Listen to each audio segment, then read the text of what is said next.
ইসলামে নারীদের সাক্ষী পুরুষদের সাক্ষীর চেয়ে দুর্বল কেন?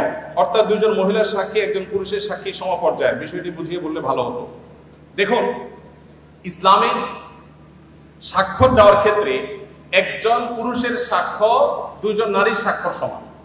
এখন বাহ্যিকভাবে মনে হতে পারে যে এখানে নারীকে একটু কম দেওয়া হলো কিনা।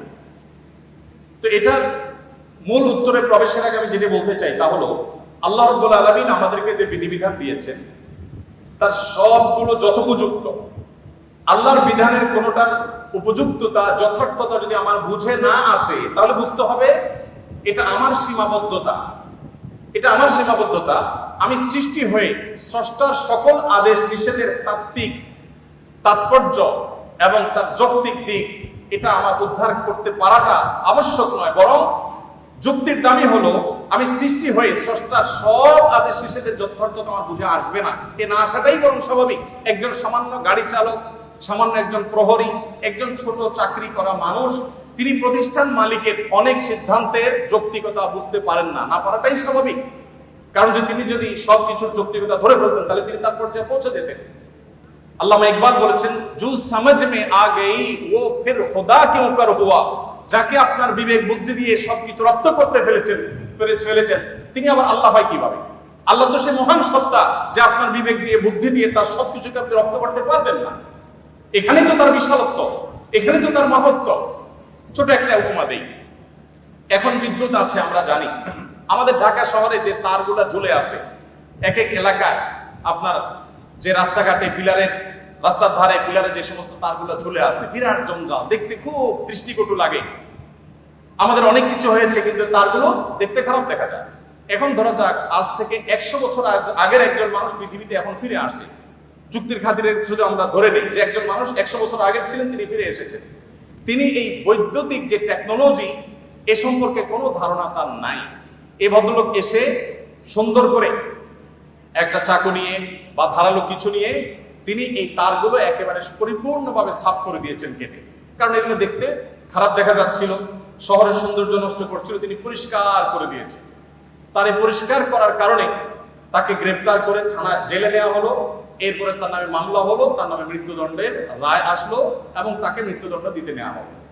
এই লোক যদি বলে যে আমাকে মৃত্যুদণ্ড দেওয়ার কি যৌক্তিকতা থাকতে পারে বলে, আমি সামান্য একটু তার কাটছি, ভালোর জন্য কাটছি, যদি খারাপও করে থাকি তো একটা জঞ্জালিত, আমাকে মৃত্যুদণ্ড কেন দিতে হবে? যদি বলা হয় যে তোমার এই তার কাটার কারণে বহু হসপিটালে লাইফ সাপোর্টে থাকা রোগী মারা গেছে, তোমার এই তার কাটার কারণে বহু ক্ষয়ক্ষতি হয়েছে, এই জন্য তোমাকে শাস্তি দিতে হবে, এই যুক্তি দিয়ে তাকে বোঝানো যাবে? বলে 100 বছর আগের মানুষ পৃথিবীতে আজকে আসছে, সে বিদ্যুৎ সম্পর্কে কোনো ধারণা নেই, দেখেও নেই কিছু।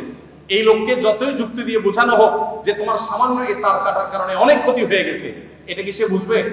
বুঝবে না। আমরা যে এক জায়গায় সুইচ দিলে আরেক জায়গায় ফ্যান ঘোরা শুরু হয়, এখন তো আপনার কমান্ডে অর্ডার করা যায়। এই যে ওয়ালে সুইচ দিলে ফ্যান জ্বলে, ফ্যান ঘুরে, আবার সুইচ বন্ধ করলে ফ্যান থেমে যায়, এই টেকনোলজি যিনি জানেন না, এরকম 200 বছর আগে, 150 বছর আগে, 100 বছর আগের মানুষ যদি পৃথিবীতে আজকে এসে তাকে যদি বোঝানো হয় যে এটা টিপ দিলে এটা ঘুরবে, সে বলবে ইয়ার কি মারো না, এটা কিভাবে সম্ভব? তো মানুষের টেকনোলজি সম্পর্কে ধারণা না থাকলে তার কাছে সেটা অযৌক্তিক মনে হয়, ইলজিক্যাল মনে হয়। তো যিনি টেকনোলজির সৃষ্টিকর্তা, আল্লাহর টেকনোলজি সম্পর্কে আপনার যে আইডিয়া না থাকে, আপনি প্রশ্ন করবেন ভাই এটা কিভাবে সম্ভব?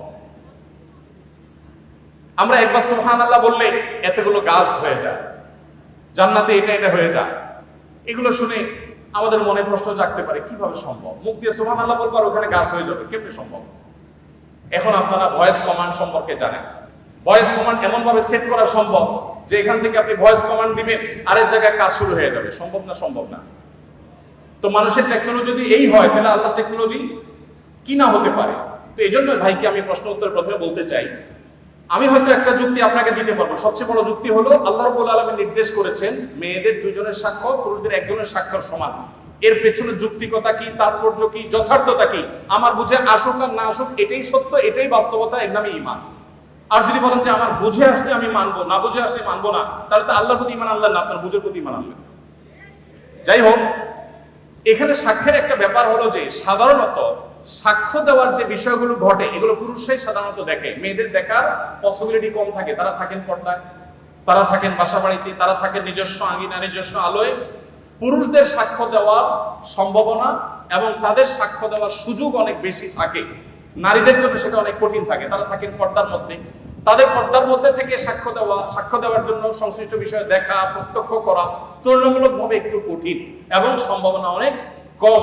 হয়তো সেই কারণেই দুইজন নারীর সাক্ষ্যকে একজন পুরুষের সাক্ষ্য সমান ধরা হয়েছে, কর্তব্য করা হয়েছে। এর বাইরে বহু যৌক্তিকতা বিভিন্ন গবেষকরা বিশ্লেষকরা দিয়েছে। আমি মূল সূত্র সেটাই বললাম যে আল্লাহ তাআলা যেটা বলেছেন এর চেয়ে যৌক্তিক আর কিছু হতে